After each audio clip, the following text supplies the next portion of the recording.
When Gravity was released in 2013, it wasn't just a box office success. It was also met with critical and academic acclaim.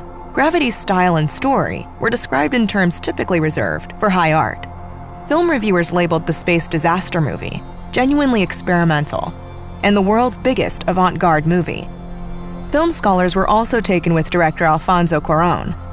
They praised the way he turned the film into a laboratory of the senses, and they called Gravity an experimental blockbuster. Did Gravity really go where no movie had gone before? A couple years have passed since its release, so let's ask ourselves, what is the weight of Gravity?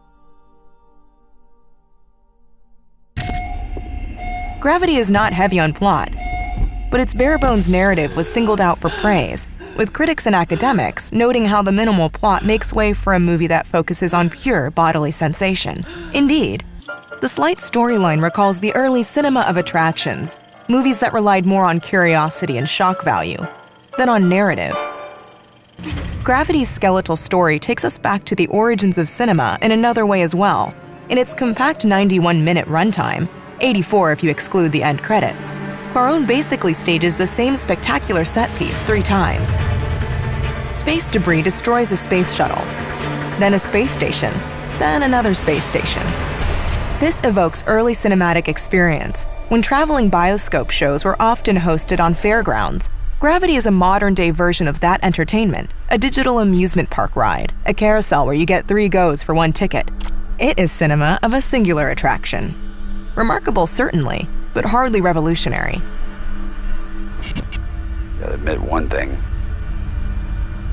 Can't beat the view. When Gravity was dubbed avant-garde and experimental, these adjectives most often referred to the movie's breathtaking 3D visuals. The characters are marooned in space, and Cuarón's whirling long takes express their disorientation. The camera's 3D gymnastics sabotage any sense of up or down, left or right. Direction is an abstraction in the gyrating visuals of Gravity, as it is in space. Which is why Cuarón's 2013 blockbuster was compared to 1971's La Région Centrale. Michael Snow's spectacular experimental film features a similarly vertiginous camera, whirling through the air. But this kind of negation of the horizon is hardly an invention of the movies, even experimental ones. Take action painting.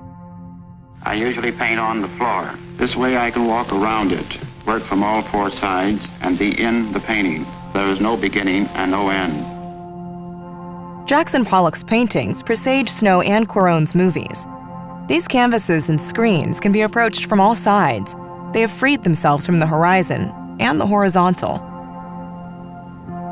You know, the cool thing of this film is the film that you can watch in any position. You can watch it laying down, upside down, and it doesn't matter, it just keeps on going. Cuarón throws 3D technology into the mix, adding another dimension to the disorientation.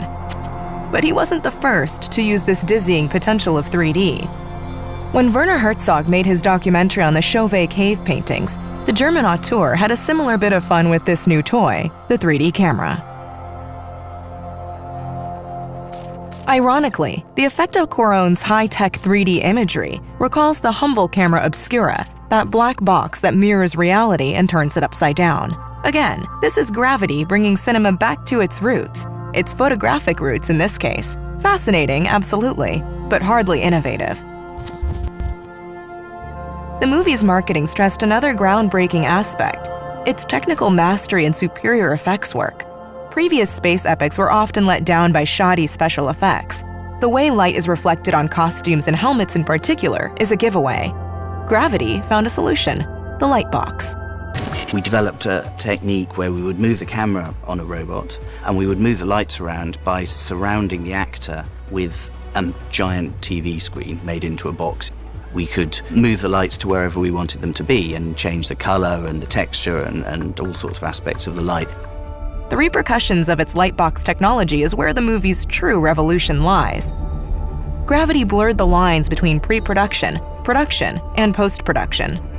The 3D visual effects, a staple of post-production, were as good as finished before the shoot with the actors even began. The effects had to be ready for the makers to be able to use the LED box lighting technique that lights the actors with reflections of the computer-generated environment. Everything was written in stone. Everything from the camera movements, but also the timings. And action. 1, 2, door. This in turn meant the actors had to time their performances to the already finished special effects.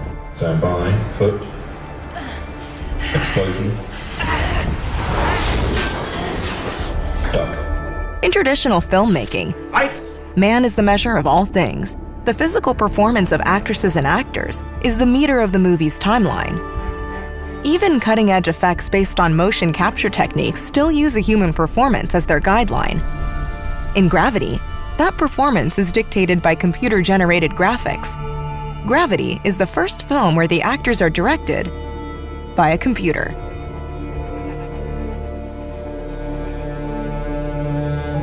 Gravity may prove to be film's deep blue moment. Call it a blow against humanity. After 6 games over 9 days, Deep Blue, the IBM computer, beat Garry Kasparov, considered to be the best chess player in the history of the game. Is this the pivotal juncture when the balance between man and technology shifts in favor of the latter? In any case, Gravity upends the century-old relation between performance and post-production, between physical expression and technology. The body has always been the metronome of the movies. Literally so, when movie cameras were still hand-cranked, whatever Buster Keaton and Dziga Vertov may have tried to make us believe. Metaphorically, when it was the performance of the actor that commanded the camera's gaze. Not anymore. If Gravity is the sign of films to come.